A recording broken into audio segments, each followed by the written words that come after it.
Hi எல்லாரும் எப்படி இருக்கீங்க? நல்லா இருக்கீங்களா? ஓகே, எல்லாரும் நல்லா இருப்பீங்கன்னு நினைக்கிறேன். நானும் ரொம்ப நல்லா இருக்கேன். இன்றைக்கி இந்த வீடியோ எதை பற்றின்னு பார்த்துட்டிங்கன்னா 3 டவுட்ஸை பற்றி தாங்க.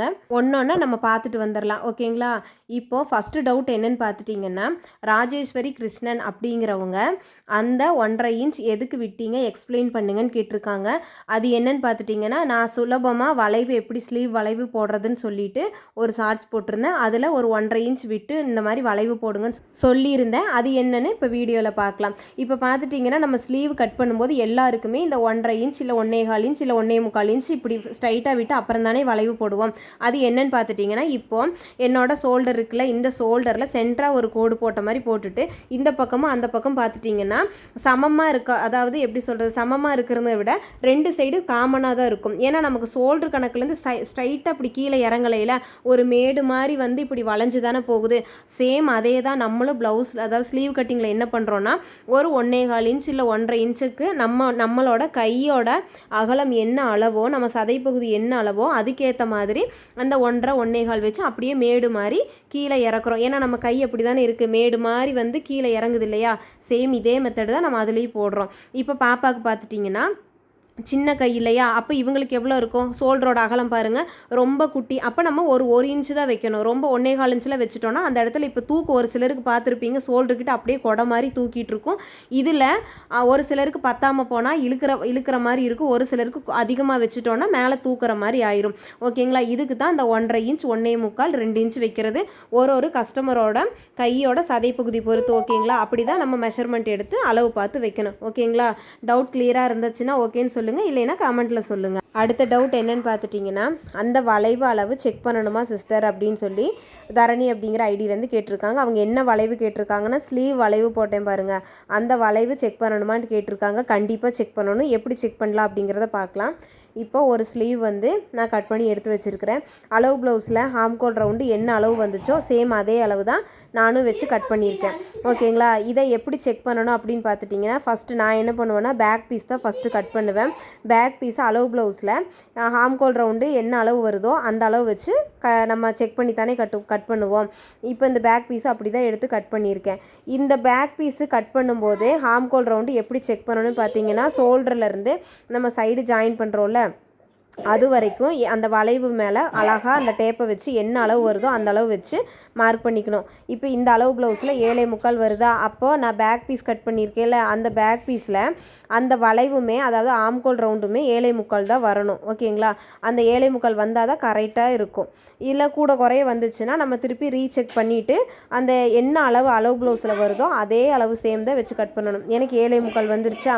இப்போது இந்த பேக் பீஸில் 7.25 என்ன வந்துச்சோ சேம் அதே தான் கை பீஸுக்கும் 7.25 வரணும்.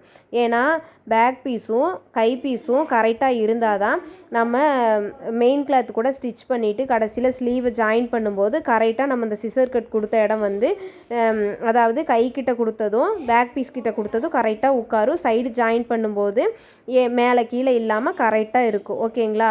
இப்படி தான் நம்ம செக் பண்ணணும். அடுத்த டவுட் என்னன்னு பார்த்துட்டிங்கன்னா, வித்யஸ்ரீ முருகேசன் அப்படிங்கிற ஐடியிலேருந்து sis cross cutting blouse how to calculate front height and nipple point ப்ளீஸ்ன்னு கேட்டிருக்காங்க. இது என்னென்னு பார்த்துட்டிங்கன்னா, பாடி மெஷர்மெண்ட்டில் நம்ம எடுக்கும்போது, அதாவது அளவெடுப்போம்ல, அதில் எடுக்கும்போது இப்போ நம்ம வந்து பேக்கில் வந்து பேக் உயரம் இதெல்லாம் எடுக்கிறது ரொம்ப ஈஸி. இந்த ஃப்ரண்ட்டில் எடுக்கிறது தான் கொஞ்சம் கஷ்டம். ஏன்னா நம்ம வந்து டச் பண்ணி எடுக்க முடியாது. ஏன்னா கஸ்டமர் வந்து ஒரு மாதிரி இதாக கம்ஃபர்டபுளாக ஃபீல் பண்ண மாட்டாங்க. அதனால என்ன பண்ணலாம் அப்படின்னா, நம்ம ஷோல்டர் கிட்ட மட்டும், அதாவது சென்டர் ஷோல்டர் கிட்ட மட்டும் நம்ம டேப்பை பிடிச்சிட்டு என்ன பண்ணலான்னு பார்த்தீங்கன்னா, அவங்கக்கிட்டேயே உங்களோட உயரம் எந்த அளவுக்கு கரெக்டாக இருக்குது, அந்த கப்போட ஹைட்டு என்ன அளவுக்கு இருக்குதுன்னு சொல்லிவிட்டு அவங்கக்கிட்டேயே கை வச்சு காட்ட சொல்லுங்கள். இப்போ நான் பிடிச்சிருக்கேன் பாருங்கள், அதே மாதிரி நம்ம கை வைக்காமல் அவங்கள கை வச்சு என்ன ஹைட்டு வருதோ அந்த ஹைட்டை வந்து பார்க்க சொல்லுங்கள். நீங்கள் என்ன அளவு அவங்களே தொட சொல்லுங்கள். லாஸ்ட் எந்த இடத்துல தொட்டிங்க அப்படின்னு சொல்லி பார்த்தீங்கன்னா அதோட அந்த முன் உயரம் நமக்கு கிடச்சிரும்.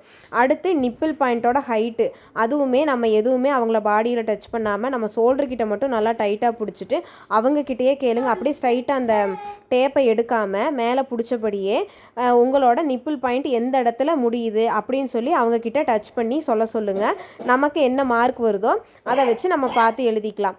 அடுத்து பார்த்துட்டிங்கன்னா இதில் இன்னொன்று ரொம்ப ரொம்ப முக்கியமானது நிப்பிள் பாயிண்ட் டிஸ்டன்ஸ். ஓகேங்களா, அது ரொம்ப மெயின். ஏன்னா அதில் வந்து கொஞ்சம் ஒரு 1/4 இன்ச்சு இப்படி தள்ளி வந்தாலோ இல்லை அப்படி தள்ளி வந்தாலோ அந்த கிராஸே முன்னாடி ஒரு சேஃப் இல்லாமல் போயிடும். கஸ்டமர் சொல்லுவாங்க எனக்கு கிராஸ் தள்ளி போயிடுச்சுன்னு சொல்லுவாங்களா, அது இந்த பிரச்சனைனால தான். என்னன்னு பார்த்துட்டிங்கன்னா இப்போது ஏதாவது ஒன் சைடு நிப்பிள் பாயிண்ட்லேருந்து இன்னொரு நிப்பிள் பாயிண்ட் இருக்குல்ல, அந்த 2க்கும் சென்டரில் இருக்கிற அளவு தான் அந்த கிராஸ் வந்து தள்ளி போகாமல் இருக்கிற அளவு. அது கரெக்டாக இருந்துச்சுனாலே நம்ம ஷோல்டருக்கு நேராக அந்த நம்ம சென்டர் டாட் பிடிக்கிற அளவு கரெக்டாக வந்து உட்காந்து ஒரு சேஃபாக அழகாக இருக்கும். ஓகேங்களா, இந்த மாதிரி எடுத்து கட் பண்ணி பாருங்கள். ரொம்ப சூப்பராக நல்லாயிருக்கும், ஃபிட்டிங் நல்லாயிருக்கும்.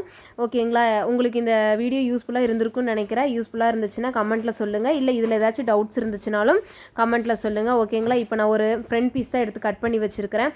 பாருங்கள், ஃபஸ்ட்டு நான் ஷோல்டர்லேருந்து கப்போட எண்டு வரைக்கும் வச்சேன்ல, அதுதான் அந்த முழு உயரம். அதே மாதிரி சென்டரில் டாட் பிடிக்கிறக்காக கோடு போட்டிருக்கேன், அதுதான் அந்த நிப்பிள் பாயிண்ட் ஹைட்டு. ஓகேங்களா, இவ்வளோதாங்க. இது ரொம்ப சிம்பிள் தான், ட்ரை பண்ணி பாருங்கள். ஓகே ஃப்ரெண்ட்ஸ், இந்த வீடியோ உங்களுக்கு யூஸ்ஃபுல்லாக இருந்துச்சுன்னா லைக் பண்ணுங்கள், சப்ஸ்கிரைப் பண்ணுங்கள். ஓகேவா, நெக்ஸ்ட் ஒரு யூஸ்ஃபுல்லான வீடியோவில் உங்களை சந்திக்கிறேன். அது வரைக்கும் ஓகே, பாய். ஸ்டிச் ப்ளஸ் பவி.